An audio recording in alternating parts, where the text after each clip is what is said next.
Thank you. Thank you.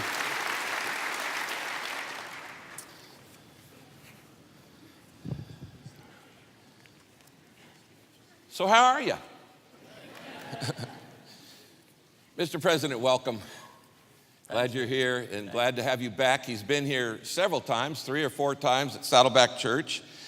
As Kay said, Saddleback is observing Kwibuka 25, observance of the 25th anniversary of the genocide of the Tutsi.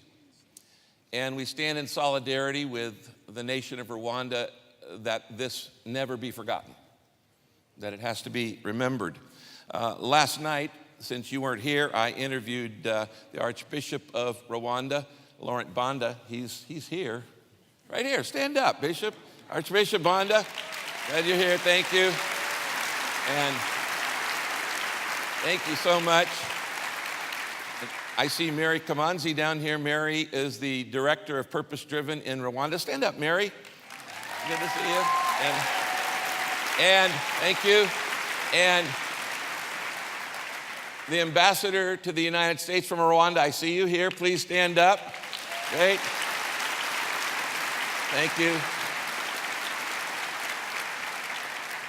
And my old buddy, Joe Ritchie, who's the first guy that introduced me to President Kagame. Stand up, Joe. Good.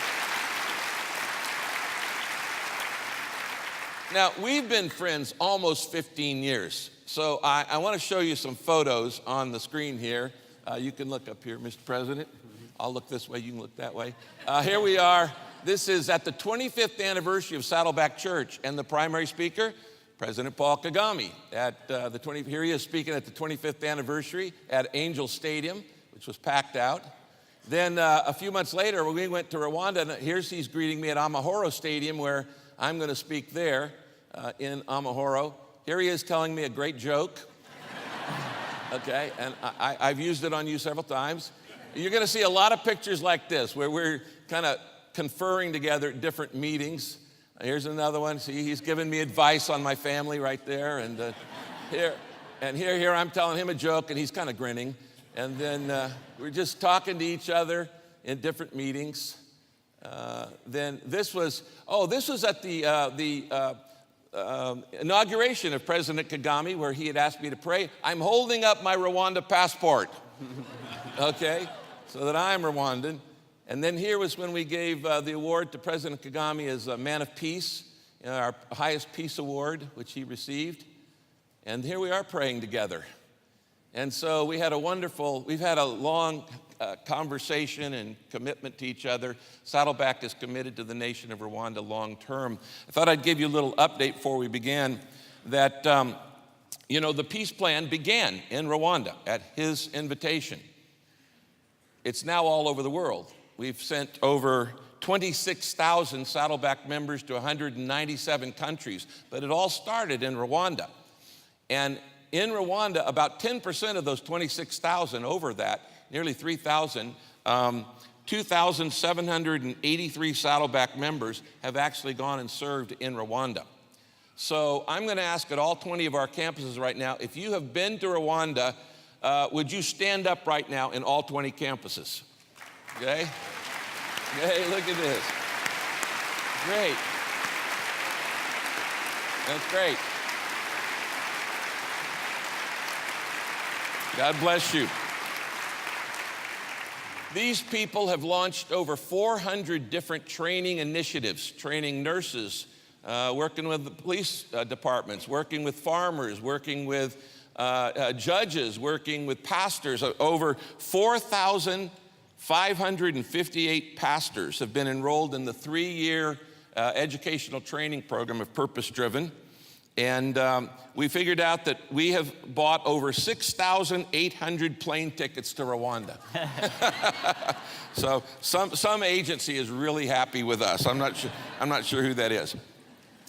Now, Mr. President, in the past we've talked about reconciliation a lot. Right. But this time I want us to talk about resilience. How do you bounce back from trauma? We're in a series that I've been teaching on pain and on trauma. And there's no greater example than Rwanda having greater trauma and having bounced back from that. And so what I'd like to do is I listened to your Kwibuka 25 message, and I saw in Rwanda some principles of rebounding. And what I'd like to do is introduce each of these principles, maybe read a quote from you, and then let you talk to us about these principles. So if you have your notes, on the back side or the front side, we're talking about the first steps to recovering from trauma. And we can see these all identified in the nation of Rwanda. Now, these are not the only steps. It's just what we have time for today. And each of these steps take a lot of time. You have to be patient with yourself. The process is slow. Recovery is not instant. It's not overnight. You can't rush through these. In fact, the more painful the trauma is, probably the longer it takes for you to recover from it. It's more important for you to go deep in your recovery than it is to go fast. So let me give you the first principle, and I'm going to read a quote from the president, and we'll talk about this. The first principle in recovering from a trauma is you need to accept help and support from others. Accept help and support from others. It's almost impossible to recover from trauma by yourself. We're wired to need each other. We need each other to recover. You're not going to get well on your own. First, you need somebody who's gone through what you're going through. The Bible says this in 2 Corinthians chapter 1, God comforts us in our troubles so that we can comfort others. Then when others are troubled, we can give them the same comfort that God has given us. Now, what that verse implies is this. There are people out there who've already been through what you're going through. There are people out there who've already been through what you're going through. You need to seek them out. You need to get their help. You need to enlist their wisdom and support. This is called following Jesus. Galatians 6:2, by helping each other's troubles and burdens, you're obeying the law of Christ. What is that? That's the law, love your neighbor as yourself. Now, you need other people in your life. You need a family. And maybe your family died, as in the genocide. Or maybe your family is unavailable. But you need a family. You need a spiritual family. At Saddleback Church, we have over 7,000 small groups that are families. And if your physical family isn't available, you need to create one. And the best example of this is Rwanda, where you created new families. And I want to read this quote. In your Kwibuka 25 speech, you said, in 1994, there was no hope, only darkness. Today, light radiates from this place. How did it happen? Rwanda became a family once again. The arms of our people intertwined to constitute the pillars of our nation. We hold each other up. Talk about that. Well, thank you, Rick, for this invitation and the opportunity to be here talking to the wonderful audience and members of Saddleback Church. And I thank you and Kay for always being kind to us and welcoming, and appreciate that. Now, first of all, it's very difficult. We have had a tragic situation in our country. 1 million plus people have died, many others with wounds and all kinds of destruction. So here, every individual will understand, have their own struggles, have their own problems to deal with. The starting point is to make sure that these individuals don't feel they are alone or left alone. They must, an environment has to be created where somebody may start thinking there is somebody to look up to. There's a friend, there's a neighbor, there's somebody somewhere who may not only be having their problems of their own, but may have something to share, and therefore, in that sharing and getting together, problems are addressed. So, and if you look at the background of our history, if you look at our history and the background of these problems, First, the country was divided. There was such ideology and politics that played out to the extent you had a section of population made to believe the others are different, and not only different, they should hate each other. So we found ways of saying, no, this country has been a nation of people with a lot in common and less in terms of differences in actual fact. So we identified... Not as different as everybody would think. Absolutely. Yeah, okay. So we tried to identify those things that we can build on, that people will believe, after all, we are a family. Indeed, we are the same people. We may be different individuals standing here and there, but at the same time, we have a lot in common.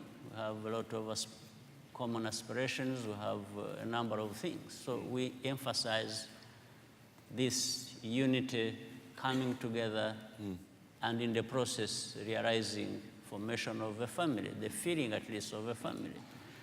And once we achieved this, then those victims, the people who were affected, some were affected more than others, but definitely these survivors were affected to the extreme.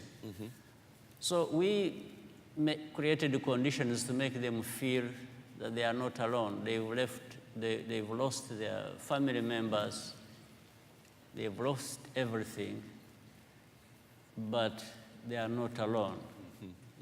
There are others who want to identify with them, who want to be with them, who want to feel together their pain with them. And around that, that's when we found a way forward. So building that sense of family was the starting point for recovery. It was a starting point. The second point was also to make sure that the truth about what happened keeps coming out. And the truth is liberating in a sense. When people get to understand, of course, there is a lot of anger that goes on, there is a lot of fear that follows with that kind of situation. But you want to bring out the truth as well. And around the truth, you will find levels of accountability. And as long as there is that process of accountability based on the truth, the other person who is so adversely affected starts feeling at least that there is a way, and the other story about building a family starts also taking root. There is a process of forming unity and the family, then there is a process of the truth, then there is a process of... So the family has to be built not on lies, it's got to be built on the truth. There's no question about that. Let me read you, I thought this was really eloquent. He said, our bodies and our minds bear amputations and scars, but none of us is alone. That's a powerful statement.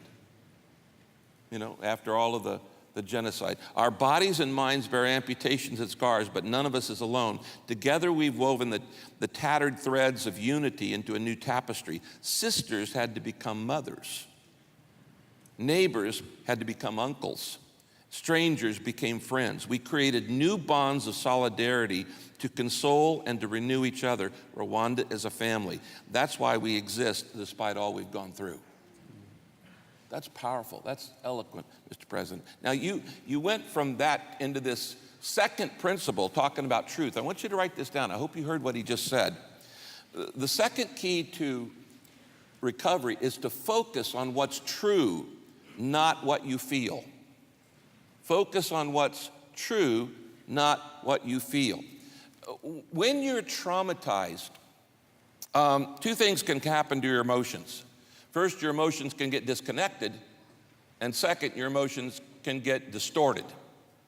Either one of these things can happen. When you've gone through a real trauma of any kind, first, when emotional pain is unbearable, we disconnect from our emotions. And you actually stop feeling anything. You're numb. you're kind of dead inside. You're so painful it shuts down. You don't feel anything. You kind of insulate and you isolate. And when you've gone through trauma, one of the problems is you don't feel anything anymore for a while. A number of people, they disconnect, and you kind of stuff it in a box, and it has to gently be reawakened. But also, when you go through trauma, often our emotions get distorted, and we start believing lies, or we believe things that are true that aren't really true. Let me read you this verse, 2 Corinthians chapter 1. Paul, of course, went through many, many traumas in life, shipwrecks and beatings and stonings and all kinds of things. 2 Corinthians 1, 8 and 9, Paul says, we were crushed and completely overwhelmed. That's called trauma. And we thought, notice he says, we thought we'd never live through it. We expected to die. Many people, I'm sure, felt that way in the genocide. We thought we'd never live through it, and we expected to die. That's what you're feeling in trauma.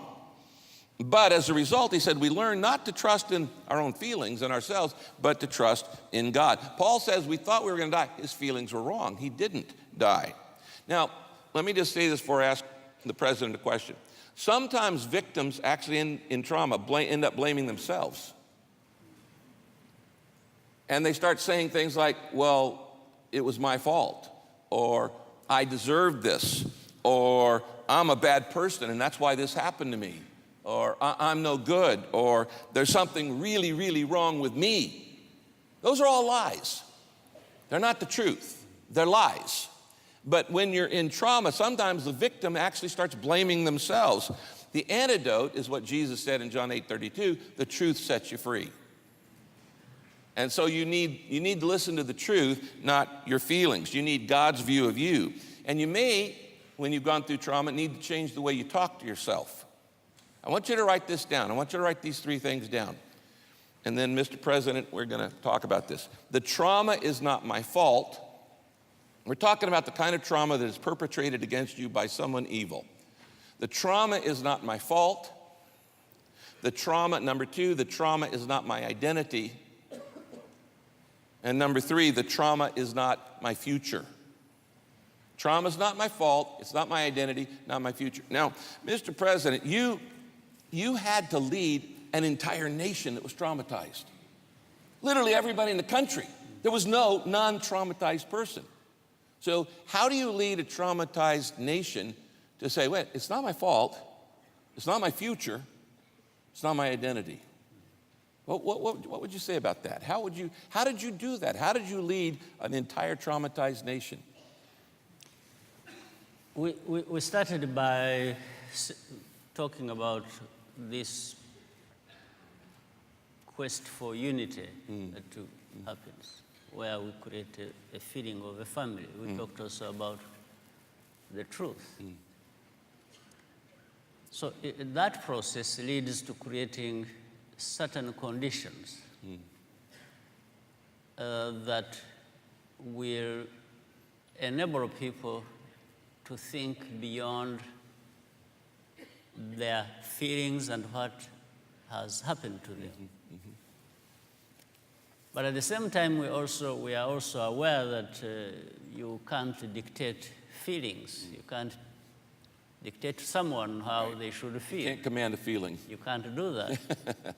So the best you can do is to create that environment where somebody can start seeing things happen. You want to do things, you want to be there, you want to communicate, and then in the end, the truth starts unfolding to someone that after all it is not there. They shouldn't be blaming themselves. It's not their fault. So the truth will keep bringing that up. And with everything that happens that can be done, you don't just communicate, you do things. When we have been out there helping out as much as we can, and it is like a family trying to help. When the country is investing and is trying to do certain things for education, for health, for shelter, for all kinds of things, and then bringing in the very people who have been traumatized. And actually also showing them that, no, they are not helpless. They're not helpless. Yes, it's not a hopeless situation for them. Right. That they can even pick themselves up together with other members of this family, do something that takes everyone along, even with these very difficult conditions. So you just have to have this presence of people saying, we feel with you, we want to be with you, we want to act together, and be able to create a better future. So that's what we kept trying. All kinds of things that could be tried have been tried, and still communicating to the person who has suffered, the victim, that no, all is not lost. They have lost a lot, but all is not lost. They still can pick themselves up together with the family that we have tried to build in the country, and create a better future than the life we lived in the past. I want to read you this quote. You said, genocide hibernates in denial. Both before and after the killing, there's a long chain of events that are interconnected. That's why revisionism, which is denying the truth, denying the truth that it really happened, is not merely demeaning, it's profoundly dangerous. What happened here must never happen again. Our country cannot afford to live by twists of fate and revisionism. We must never forget the truth. We must be deliberate and decisively guided by humility. Yes. All right, let's go to the third key to recovery, and it is this. And again, you can see this in Rwanda. Waste no energy on revenge, learn to forgive. Waste no energy on revenge, learn to forgive. Trauma depletes your energy. Any kind of trauma just drains you of your energy. You're going to need energy to recover, to rebound, to have resilience. You can't afford to waste your energy on anything else, so that for your own sake, you need to not focus on the revenge, because you're going to need that energy to recover yourself. If you waste your energy on resentment or retaliation or revenge, then you don't have that energy for yourself. You got to decide, do I want to be bitter or do I want to be better? Where am I going to put the energy? Anytime you hold on to hurt, you actually are allowing that person to continue to hurt you, even though it's already happened. When you hold on to hurt, you just keep on letting them hurt you over and over and over. Now, I know what some of you say. You say, well, what about justice? Well, justice is important. And the Bible says that's the role of God and government. It's not your role. It's not my role to be a vigilante. It's not my role to go out there and seek revenge and retaliation. The Bible says it's God's role to administer justice, and he has ordained government to administer justice. If you want to read that, it's Romans 13, whole chapter of the Bible about God telling governments are to enforce the laws. Let me read you two verses. Romans 12:19, God says, don't insist on getting even. That's not for you to do. I'll do the judging and I'll take care of it. Now, there's a big difference between justice and personal retaliation. But he's saying, God says, judging and justice are my job, and I've ordained the government to do it. Look at the next verse, Proverbs 16:12. Good leaders do not tolerate evil, because justice is what makes a government strong. So you say, well, okay, so what do I do with all my negative emotions, all my pent-up anger? If I'm not going to try to seek revenge myself, what do I do with those pent-up emotions? Next verse. Lamentations chapter 2, verse 19 says this, get up and pray for help all through the night. It's usually at night that those emotions come in strongest. Get up and pray for help all through the night. Pour out your feelings to the Lord as you would pour out a water out of a jug. What a beautiful verse. Pour out all your frustrations. God can handle that. Pour out your anger, your bitterness. You can tell God that. God can handle that. And you pour it out to him. Now, you notice I said learn to forgive, because forgiveness has to be learned. Forgiveness is not natural. Forgiveness is not easy. Forgiveness is not fast. And when you're traumatized, it makes it even harder. And sometimes well-meaning people have actually hurt victims of trauma by pushing them to forgive faster than they really should. They have to work through the stages of grief. Now, here's what the president said recently, and then I want to ask you about this. There's no way to fully comprehend the loneliness and the anger of genocide survivors. And yet, time and time again, we've asked them to make the sacrifices necessary to give our nation new life. Someone once asked me why we keep burdening survivors with the responsibility for our healing. It was a painful question, but I realized that the answer was obvious. Survivors are the only ones with something left to give. And what they have to give is their forgiveness. That is so eloquent. That's just eloquent. How have you led a traumatized nation to do this? It's very difficult, but I think, as again in the speech you were saying, the truth is stubborn, and we must be very stubborn to cope with the situation as well.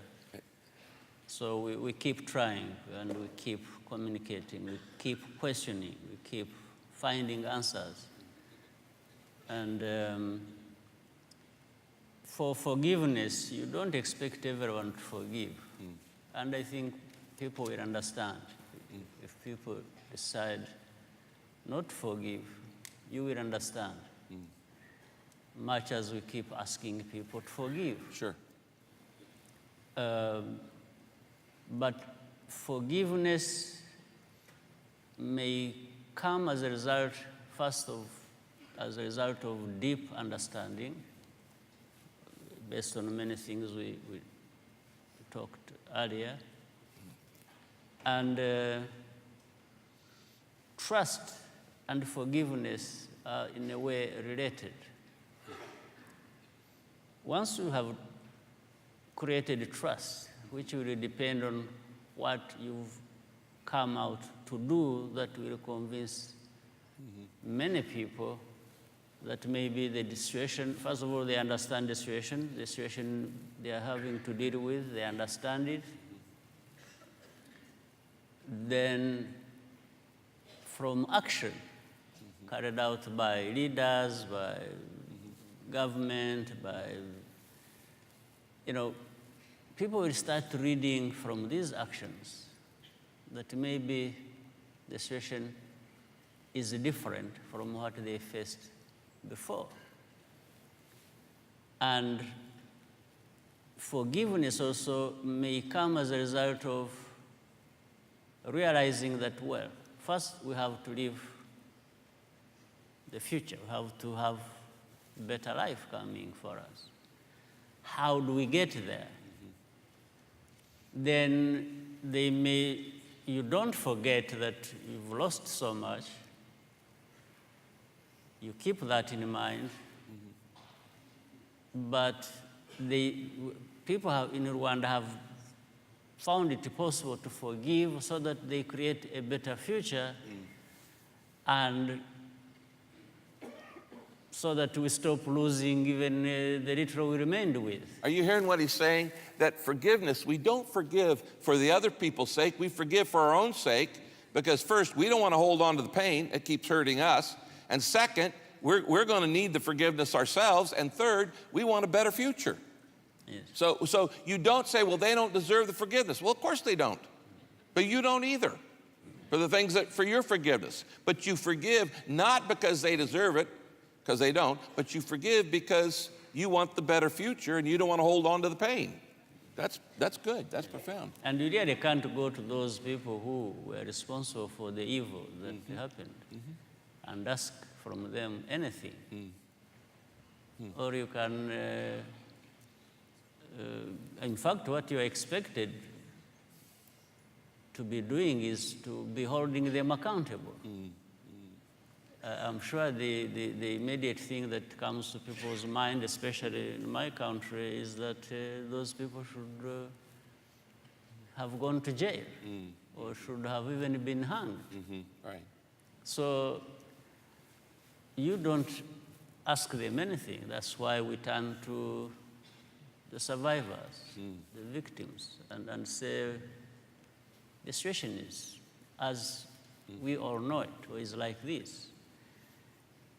There is a way out of this. It doesn't explain all the pain we carry or provide sufficient relief to that. But everyone needs to live into the future. So how do we do that without, one, holding accountable to an extent the people responsible, but on the other, bringing everyone along so that, and that can only be facilitated by the forgiveness of the people who have suffered the most. Those who suffered the most. Yes. Yeah. Who have really been bearing the brunt of what has happened in the country. You know, almost 15 years ago, I asked the president this question. I said, so what is it, as a leader, why do you not feel the need to retaliate? He said something very profound. He said, leadership absorbs the pain. I wish every leader in the world could learn that principle. Leadership absorbs the pain. And in other words, if you hit me and I hit you back, and then you poke out my eye and I poke out your eye, and we both end up blind, at some point, somebody takes the last shot and you go, okay, fine, you got the last shot. I'm not going to retaliate. Because we're going to stop this right here. Because we're actually more interested in the future. Or you retaliate until when? Yeah, exactly. Then he wins because he's made you a mean person. Yeah, it keeps going, and that becomes the life you live. You live the life perpetuate it. Yes, absolutely. All right, let's go to the fourth principle of recovery.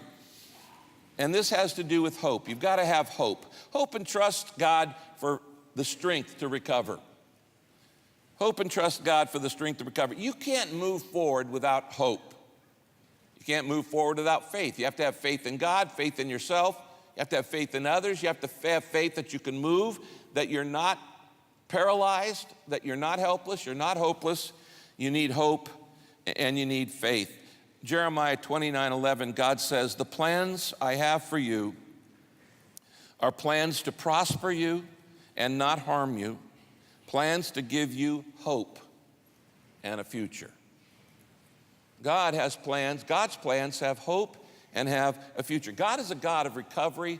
He is a God of restoration. This week, I went through the whole Bible, and I found 32 times where God says, I will restore you. 32 times. God is a God of restoration. And there's story after story after story of a nation falling, particularly Israel, and then God restoring, and a nation falling, and God restoring, and God falling. If you've had any trauma, particularly the kind we're talking about today, where perpetrated by an individual, by evil against you, I recommend this next verse for you. Job 11:13-19 gives a lot of good advice.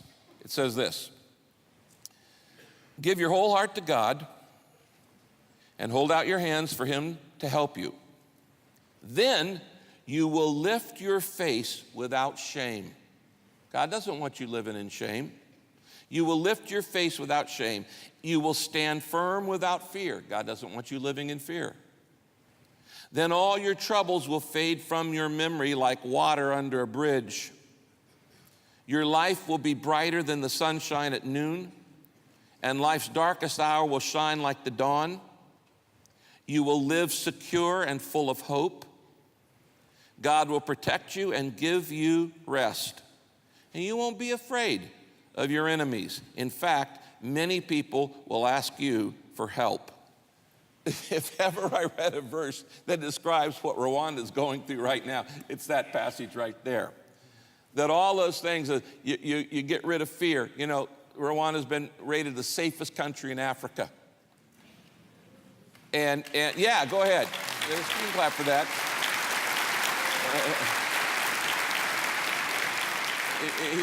He said, you know, your life will be brighter. You know, every time I go, Kigali gets brighter and brighter and brighter. There's more lighting, more electricity through the whole nation. He says that you'll be secure and full of hope. God will protect you and give you rest. You're not afraid of your enemies. In fact, many people will ask you for help.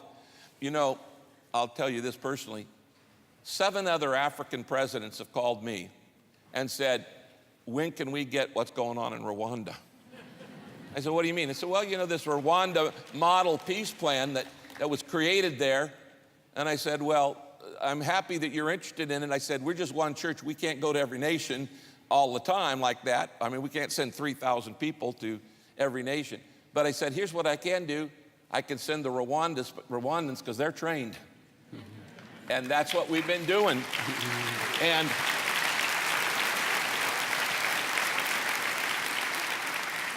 the peace plan was started in Rwanda. It was birthed in Rwanda at the invitation of the president. Let me read you the countries where it's now going on with their own national boards and committees. Started in Rwanda, then Malawi, Zambia, Ghana, Benin, Togo, Cote d'Ivoire, Botswana, Tanzania, Kenya, Mauritius, Seychelles Islands, Ethiopia, Cameroon, Gabon, Burundi, Liberia, Uganda, Sierra Leone. Starting this year, 2019, South Sudan, Zimbabwe, Madagascar, Egypt, Mozambique, Guinea-Bissau, Angola, Somalia, Lesotho, the Gambia, Senegal, Equatorial Guinea, Cape Verde, Sao Tome, Republic of Congo, and Niger. This all started in Rwanda.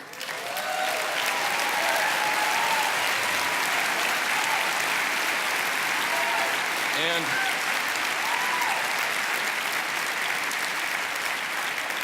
that is a tribute and testimony to the people, the character, and the churches of Rwanda. Let me read this quote from the president. Our nation has turned a corner. Fear and anger have been replaced by the energy and purpose that drives us. Ooh, purpose drive. I like that. The purpose that drives us. Sounds like purpose driven to me. The purpose that drives us forward. In the end, the only conclusion to draw from Rwanda's story is profound hope. Hope for our world. No community is beyond repair, and the dignity of people is never fully extinguished. This is the president speaking. 25 years later, here we are, all of us, wounded and heartbroken, yes, but unvanquished. Our prayers for no other people to ever endure the same tribulation we did, especially our brothers and sisters in Africa. At a memorial event some years ago, a young girl brought us all to tears with a poem. She said, there's a saying in Rwandan that God spends the day elsewhere, but returns every night to sleep in Rwanda. Then she asked the question, so where was God on those dark nights of genocide? Well, looking at Rwanda today, it is clear that God has come back home to Rwanda to stay. Amen. Amen.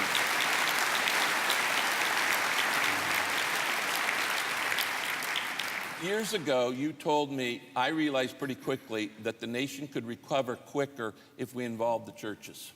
Yes. How's that worked out for you? It has worked out very well. I have to thank you,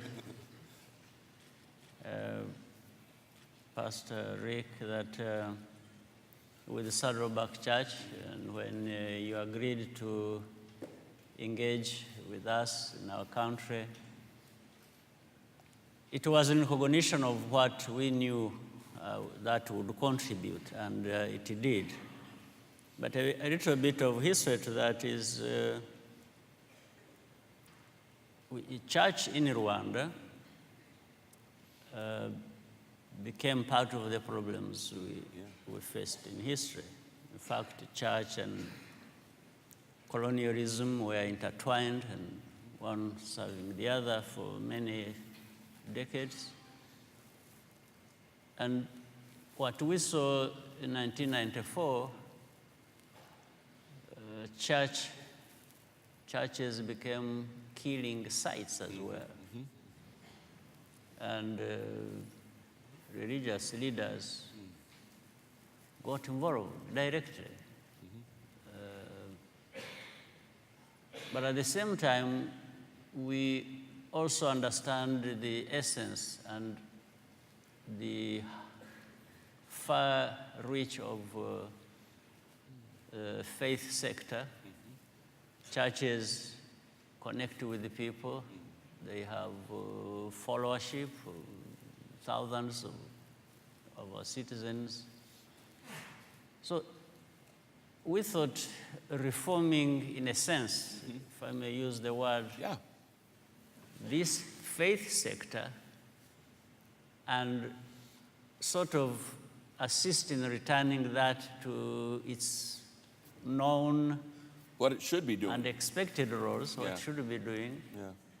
then we had a bigger chance of actually reaching all our citizens and also helping them to recover from the trauma which we talked about, as well as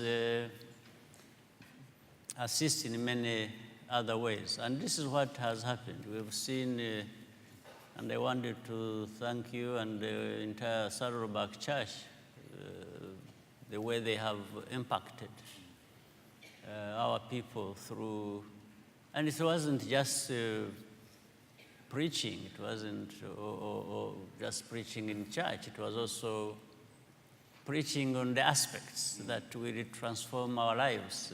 Lifestyle. And lifestyles and many things in the country. It talks about health, about business, about the very things that actually add up to what is required for our lives to change and transform as we all wanted to happen. So many things have happened since we got together and since the Saddleback Church has been in Rwanda and working with other denominations, we have seen tremendous change. It's part of the progress, very significant part of progress has been achieved of that.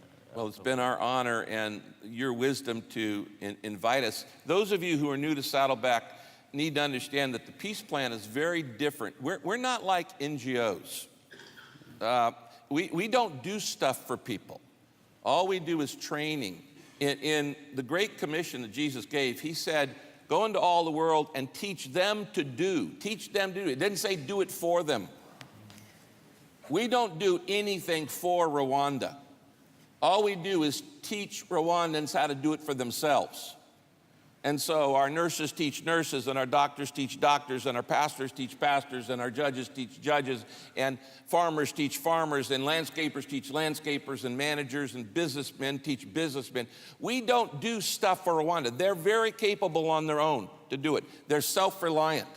They don't need paternalism. They don't need subsidies. They don't need money thrown at them. What they just need is opportunity. And opportunity often is trade, not aid, okay? And it is giving people a hand up, not a handout. So we don't believe in dependency. For instance, we don't create orphanages. When President Kagame told me we have a problem with orphans because in the genocide it left almost 1 million orphans. And I told him, I said, well, we'll be glad to help with the orphan problem. We just don't believe in orphanages. Because that word's not in the Bible, and it's a Western idea, and there are 135 million orphans in the world. You couldn't build enough orphanages, and when you take a kid off his land, if his mom and dad have died, you're guaranteeing permanent poverty. So we said, we're actually gonna come and help shut the orphanages down. We believe kids belong in families. And so we began a program through the churches of adoption. Adoption is the answer, not orphanages. Here at Saddleback Church, we made a commitment to adopt 1,000 orphans, 500 in the U.S. and 500 outside the U.S. We're over 600 families have adopted here in this church. And so, yeah, you can clap for that. So what we've done in Rwanda has not been anything we do for them. We don't do anything for them. We go and stand alongside them and said, let us help train you in some of the things we're learning. And we together partner in that way. And that way, now they're going out and training other nations. And so what we passed on to them, now they're passing on to others. And that is the multiplication factor. And you should be proud of that. And we're all proud of the fact that the president opened the door for us to work with the churches there. And thank you very much. Thank you. Now,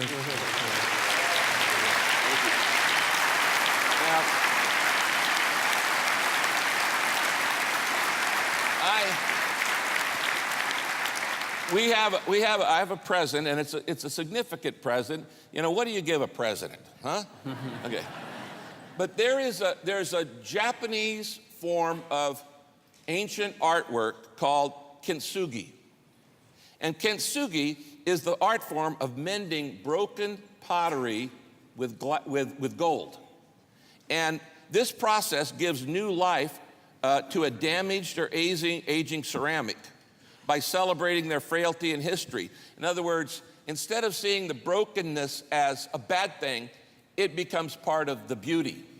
And in kintsugi, you put the pieces back together and you put it together with gold, and as a result, the imperfections are actually celebrated because it creates greater beauty. And so we have here for you, Mr. President, a vase of kintsugi that's been rebuilt with gold. And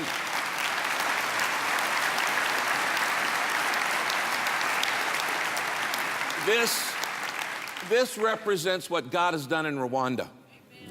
He took all these pieces and he put them all back together with gold, making the vase far more beautiful than it was in the first place. And we congratulate you and we celebrate you.